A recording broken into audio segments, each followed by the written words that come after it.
Bem, bom dia, né? Hoje, quarta-feira, dia 13/10, iniciando a nossa aula com língua portuguesa.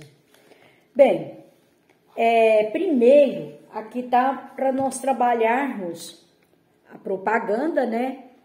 E o som do X. Ora, o som do X nós já estudamos, só dando aí uma revisão do som do X. Bem, o X, ele tem som de CH em muitos casos? Tem. Por exemplo, na palavra caixa, o X aí tem som de CH, certo? Na palavra exercício, o X aí já tem som tem som de Z. Tá vendo só? Exato, também tem som de Z. Prefixo tem som de KS. Próximo tem som de C.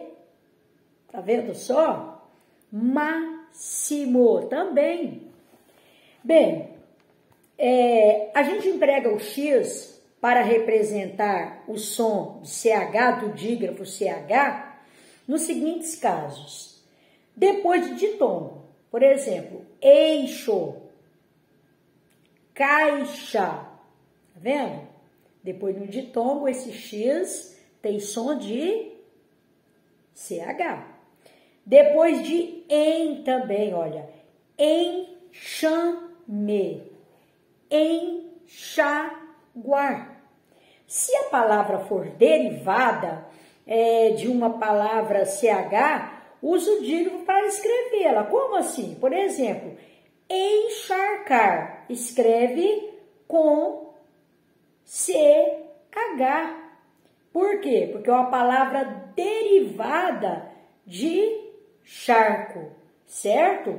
Então, nós vamos passar agora para a segunda parte da nossa aula, que vai ser a propaganda, a interpretação textual, a correção, tá bom?